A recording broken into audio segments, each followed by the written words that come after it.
નમસ્કાર દર્શક મિત્રો, સત્યનું સંવિધાન ન્યૂઝમાં આપનું હાર્દિક સ્વાગત છે। બગદાણા આશ્રમના મેનેજિંગ ટ્રસ્ટી પરમ પૂજ્ય મંજીદાદા પરમશક્તિ પરમાત્મા વલીન થતાં ગુરુચરણ પામેલ છે। તેના પાર્થિવ દેહને ઝાંઝરિયા હનુમાનથી બગદાણા બજરંગદાસ બાપાના આશ્રમ ખાતે લઈ જવામાં આવ્યા હતા, જ્યાં પરમ પૂજ્ય મંજીદાદાના પાર્થિવ દેહને તેના સેવકોને અંતિમ દર્શન અર્થે મૂકવામાં આવ્યા હતા। બગદાણા આશ્રમ ખાતે મોટી સંખ્યામાં તેના ભાવિકોને અંતિમ દર્શન કરી ધન્ય બન્યા હતા। રિપોર્ટર અનવર લક્ષ્મીધર।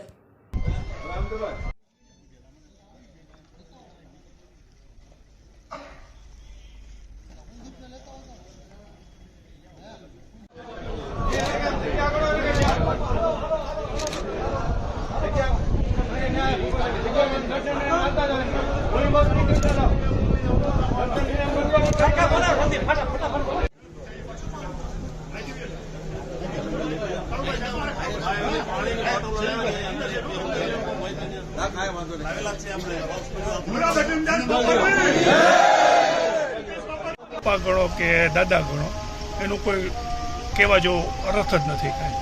અને મંજીદાદા જે મહિમા બાપા વિશે વધાર્યો છે એવું તો કોઈ ટ્રસ્ટી કે કોઈ મંડળમાં વધાર્યો એવો મંજીદાદાએ મહિમા વધાર્યો છે। અને મંજીદાદાએ જ્યારે ચાંદીની મૂર્તિ બનાવી ત્યારે અમને યાદ છે કે મંજીદાદા બોલ્યા હતા કે જ્યાં જ્યાં જિલ્લા હશે, જ્યાં જ્યાં તાલુકા હશે, જ્યાં જ્યાં ગામડા હશે ત્યાં બજરંગદાસ બાપાની ફોટો આપણે પરધામણી કરશે, ગામના લોકો કરશે, આશ્રમ તરફથી કોઈ કરવાના દેતા નથી। આપણે જે ગામના અને ઈચ્છા થાય એમ બજરંગદાસ બાપાના ફોટા મૂકે છે। અને મંજીદાદાની તો કંઈક શું કહેવું કહેવા જેવો કોઈ અર્થ જ નથી। જ્યારે બાપા હયાત હતા ત્યારે મંજીદાદા PSIમાં પાસ થઈ ગયા હતા, ત્યારે આપણે ખ્યાલ હોય તો કે ત્યારે ટપાલી તાર આવતો હતો, એટલે બાપા બેઠા હતા અને તાર ટપાલી ભાઈ દેવા આવ્યા અને કીધું ભાઈ શું છે તે તો મંજીભાઈનો તાર છે અને આમાં મંજીભાઈ PSIમાં પાસ થઈ ગયા। ત્યારે બાપા એટલું બોલ્યા હતા કે ભાઈ મંજીભાઈને ક્યાંય જવાની જરૂર નથી, કે બધા જે છે અધિકારીઓ મંજીદાદાને અહીંયા બોલવા આવશે।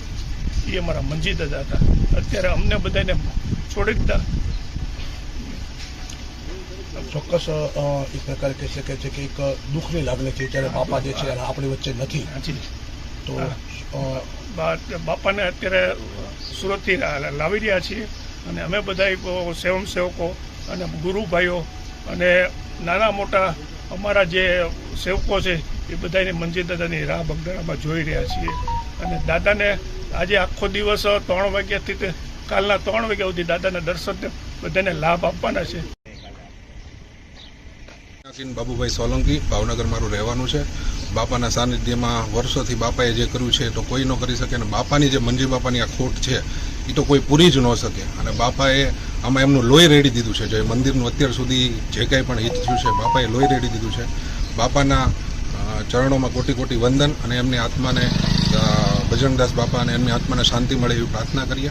એમનો પાર્થિવ દેહ સુરતથી ભાવનગર મુકામે લાવી રહ્યા છે અને અહીંથી જઈ રહ્યો છે બગદાણા। ત્યાં આજના બપોરના 3 વાગ્યાથી કાલ બપોરના 3 વાગ્યા સુધી બાપાના દર્શન થઈ શકશે। સૌ ભાવિ ભક્તોને બાપાના દર્શન કરી શકે એની વ્યવસ્થા ત્યાં ગોઠવેલી છે। બધાએ વ્યવસ્થામાં પધારેલો બાપા કરશનભાઈની વાડી બગદાણા ગોઠવેલ છે। અને બાપાનો ઇતિહાસ તો એટલો છે, બાપાએ લોહી રેડી દીધું છે। અને બગદાણાનું એવું નથી કે ખાલી આપણું ભાવનગર, પૂરા હિન્દુસ્તાનમાં બગદાણાના બાપાએ હમણાં તો શ્રીરામ જન્મભૂમિ છે ત્યાંય અન્ન ક્ષેત્ર ચાલુ કર્યું છે।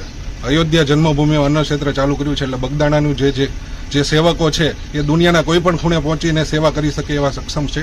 એટલે બગદાણા બાપા બજરંગદાસ બાપાની જય।